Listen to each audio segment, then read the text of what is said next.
అసలు ఇక్కడ చూసుకుంటే మధ్య తరగతి కూడా కాదు, ఇంకా అంతకన్నా poverty ఉన్న వాళ్ళే బిలో పావర్టీ వాళ్ళే ఉన్నారు. ఓకే, ఇది 25 లోనా సార్ అయింది? 25 లో అయింది మేడం, ఎఫ్ఐఆర్ అయింది. అవునవునవును. ఓకే సార్, అంటే ఇప్పుడు మీరు ఏం చేయాలనుకుంటున్నారు బాలాజీ గారు? అంటే మీరు ఈ రోజు రావడానికి రీజన్ చెప్పారు, అంటే బాధితుల పక్షాన ఉండాలనుకుంటున్నాము, మాకు సంబంధించిన ఫ్యామిలీ మెంబర్స్ కూడా చాలా మంది ఇందులో ఇరుక్కుని ఉన్నారు అని. మీ ఫ్యామిలీ గురించి చూసాను నేను, మీరు చూపించి. అయితే ఇక్కడ మీరు చూడండి, ఇప్పుడు రమావత్ వీళ్ళ ఇంటి పేరు చూడండి, మీరు గమనించండి. అంటే ఎస్టీలో ఎట్లుంటదంటే రమావత్ బాలాజీ, రమావత్ చిరంజీవి, రమావత్ వినోద్, రమావత్ రమేష్, రమావత్ సురేష్. ఇప్పుడు దీంట్లో ఉన్న అక్యూజ్డ్. నేనేమంటున్నా, ఇక్కడ మన ఆరోపణ రమావత్ మధు, ఇతను కూడా ఇప్పుడు ఏదైతే ఈ ఇష్యూలో ఇన్వాల్వ్ అయ్యింది అనేది మనం చెప్తున్నాం. నేనేమంటున్నా, ఇది నల్లగొండ జిల్లాలో స్టార్ట్ అయ్యి చుట్టుపక్కల జిల్లాలో స్ప్రెడ్ అయ్యి హైదరాబాద్ కేంద్రంగా స్ప్రెడ్ అయింది. ఇది వీళ్ళు చెప్పుకున్నట్టు 150-200 కోట్లు కాకుండా 1000 కోట్ల స్కామ్ ఇది. ఆల్రెడీ దీంట్లో బాధితులు ఆల్రెడీ ఒక 4-5 కుటుంబాలు చనిపోయారు. ఇది వీళ్ళు మోసం చేసిరు అని తెలిసిన తర్వాత చనిపోవడం కూడా జరిగింది. నేను ఏమంటున్నానంటే, వీళ్ళు పబ్లిసిటీ ఫ్రంట్ కాకుండా వీళ్ళు ఏదో మంగ్లీని ఇచ్చేయడము లేకపోతే సుబ్బారావుని ఇది కాదు. నేను అసలైన బాధితులు సఫర్ అవుతున్నారు, వాళ్ళు ఇబ్బందులు పడుతున్నారు, కట్టిన పైసలు ఎట్లా వస్తుందని లబోదీపం అంటున్నారు. కాబట్టి సీరియస్ గా దీన్ని గవర్నమెంట్ టేకప్ చేయాలి. దీన్ని గవర్నమెంట్ టేకప్ చేసి దీన్ని ఒక సిట్టింగ్ జడ్జితో విచారణ అయినా చేయాలి, లేదంటే ప్రాపర్ వేలో ఒక సిబిఐ ఎంక్వైరీ అయినా చేయాలి.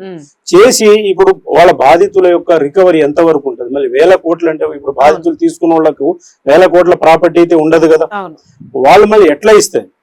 వాళ్ళ పరిస్థితులు ఏంటి? లేకపోతే చాలా మంది చనిపోయే అవకాశాలు ఉన్నాయి దీంట్లో రికవరీ కాకపోతే. అవును బాలాజీ గారు, ఒక్కటి చెప్పండి. అంటే ఇప్పుడు తీసుకున్న ఇన్వెస్ట్ చేసుకున్న అమౌంట్స్ ఏవైతే ఉన్నాయో వీళ్ళు అక్కడిక్కడ పెట్టామని చెప్పారని అన్నారు. సో నిజంగానే వీళ్ళు ఎక్కడైనా అంటే అట్లీస్ట్ వాళ్ళైనా ఏమైనా ప్రాపర్టీస్ కొనేసారా, లేదంటే పూర్తిగా లగ్జరీగా వీటిని వాడుకోవడం జరిగిందని అనుకోవచ్చు? అంటే ఇంకా ఎక్కడైనా రిజిస్టర్డ్ ప్రాపర్టీస్ ఏమైనా వాళ్ళు ఇన్వెస్ట్ చేశారని మనం గెస్ చేయొచ్చు. ఎస్, అయితే మీరు అన్నట్టు ఇవన్నీ తెలియాలంటే ఫస్ట్ బాలాజీ మధు వాళ్ళని కూర్చోబెట్టి అవసరమైతే ప్రజా కోర్టులో వాళ్ళని అసలు వీళ్ళ ఫ్యామిలీ బ్యాక్గ్రౌండ్స్ ఏంటి ప్రజా కోర్టులో తీసుకురావాలి. ఇప్పుడు అసలు బాలాజీ మధు వీళ్ళు బయటికి రాకుండా, ఇప్పుడు దీంట్లో సుబ్బారావు ఇది తీసుకున్నాడు కాదు, ఆయన బాధితుల పరుచున పోరాటం చేస్తున్నాడు. సరే, మంగ్లీ ఆడవాళ్ళ ప్లాట్ లో అది జరిగింది, లేకపోతే వాళ్ళకి మధ్య రిలేషన్ అని వాళ్ళంటున్నారు. నేనేమంటున్నా, ఇక్కడ బాలాజీ మధు బయటికి రావాలి. బయటికి వచ్చి మీరు ఎక్కడెక్కడ ఇన్వెస్ట్ చేశారు, ఒకవేళ ల్యాండ్ మీద పెట్టిర్రా, లేకపోతే ఆ డబ్బులు ఎక్కడ పెట్టారు ఏమిటి అనేది వాళ్ళు వస్తేనే గానీ తెలియదు. వాళ్ళు వస్తుంది. ఇప్పుడు గవర్నమెంట్ అలాంటి కార్యక్రమాలు ఏమైనా తీసుకుంటుందా? అసలు అంటే ఇది పెద్ద కేసు మరి గవర్నమెంట్ ఇప్పుడు ఏమనిపిస్తుంది, బాధితులు కూడా గవర్నమెంట్ అఫీషియల్స్ కూడా దీంట్లో ఇన్వాల్వ్ అయ్యి వాళ్ళని సపోర్ట్ చేస్తారు అనుకోవచ్చు కదా. ఆలోచన ఇప్పుడు దాదాపుగా 2 years నుంచి ఇది నడుస్తుంటే మరి ఆల్రెడీ అక్కడ కేసు అయింది. ఇమీడియట్లీగా అక్కడ ఉన్న అధికారులు కూడా స్పందించి మీ ఇంత అటాచ్ చేసినా మరి ఇది రికవరీ ఇట్లా అవుతుంది అని చెప్పాలి. ఎలాంటి ఇది లేదు ఇప్పటిదాకా, ఎవరికి కూడా ₹1 ఇప్పటిదాకా బాధితులు లేదు. వాళ్ళేమో భయభ్రాంతులకు గురిపోయి సూసైడ్ చేసుకునే పరిస్థితులు వాళ్ళు ఉన్నాయి. ఇప్పుడు 1000 మందిలో దాదాపు ఎంతమంది చనిపోతారో రేపు అర్థం కాదు. ఎందుకంటే వాళ్ళ యొక్క జీవితం మేడం అది. అంటే వాళ్ళు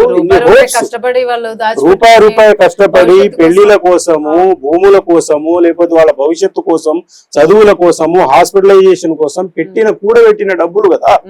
ఇప్పుడు ఆ డబ్బులు మొత్తం ఒకేసారి వీళ్ళు తీసుకొని లగ్జరీకి అలవాటు పడి చిన్న కేసు వేసుకొని మేము అసలు వాళ్ళు ఎక్కడున్నారు ఎవరికి తెలిసి. ఇప్పుడు మీరు పేపర్స్ ఉన్నాయని అన్నారు కదా, వీళ్ళు ఏవైతే మైక్రో ఫైనాన్స్ అని పెట్టారు, అంటే అది పనికొస్తుందా, సరిపోతుందా అసలు అది పేపర్స్ అనేవి ఎవిడెన్స్ కి?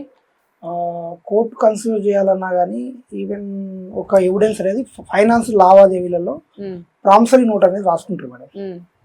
ఒక స్టాంప్ మెయింటైన్ చేసి ఒక ప్రామిసరీ నోట్ రాసుకుంటే అంటే దాన్ని లీగల్ డాక్యుమెంట్ గా వ్యాలిడ్ చేస్తారు. ₹20 వడ్డీ కింద రాశారు.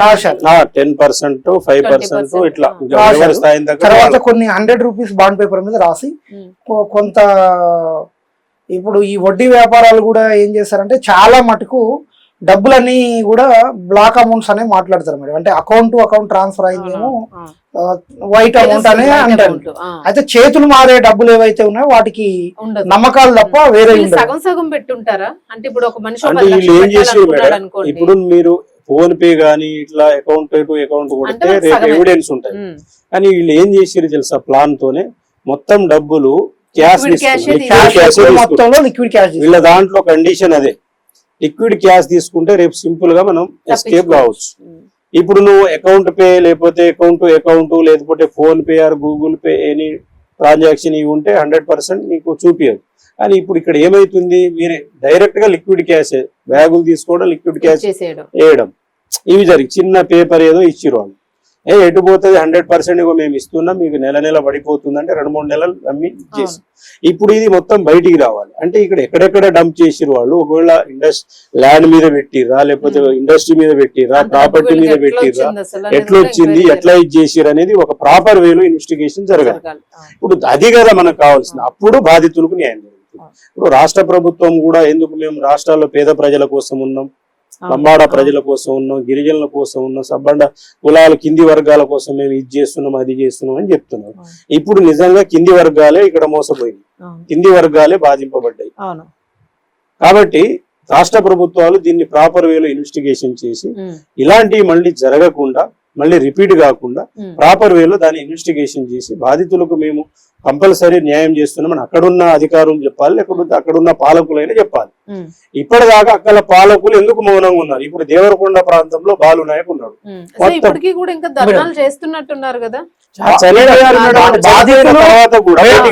బాధితులు చనిపోయిన తర్వాత కూడా ఎవరికి బయటికి రావాలి. చనిపోయారని అంటే వాళ్ళు అది చెప్పి సూసైడ్ చేసుకున్నారా అంటే పలానా ఇంటి మీదకి వచ్చి చనిపోయారు మేడం. అక్కడ ఆ ప్రాంతంలో ఏదైతే బాలాజీ ఇల్లు ఉందో అదే రోజు మేడం. ఇప్పుడు వీళ్ళు కూడా మేడం, వీళ్ళు ఇప్పుడు ఒక పర్సన్ ఏం చేసిందంటే ఆయన పర్సనల్ అమౌంట్ ఒక 20 lakhs తీసుకొచ్చి పెట్టిండు, ఎక్కువ వస్తున్న ఆశతో ఇంకో దగ్గర కూడా ఇంకో 20 lakhs అప్పుగా తీసుకొచ్చి పెట్టిండు. ఎవరి దగ్గర అయితే తీసుకుంటే వాళ్ళ ఇంటి మీద వచ్చి గొడవ చేసి అబ్యూజ్ గా మాట్లాడుతున్నప్పుడు, తప్పుగా మాట్లాడుతున్నప్పుడు విలేజ్ లో ఉన్న వాళ్ళు ఎంత సెన్సిటివ్ ఉంటారో మీకు తెలుసు. ఒక మాట అంటే మాటకి పౌరుషం ఉంటది. కాబట్టి ఇక కొన్ని కంట్రోల్ చేసుకోలేక సూసైడ్ చేసుకున్నారు మేడం.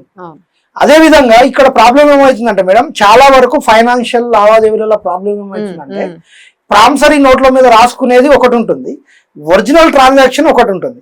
అయితే పబ్లిక్ కూడా ఒక ఉదాహరణకు మీరు ఒక ల్యాండ్ పర్చేజ్ చేయాలనుకుంటే, ఇప్పుడు ఒక బంజారా హిల్స్ లో ఒక ల్యాండ్ ఉంది అనుకోండి, ఒక 500 గజాల ల్యాండ్.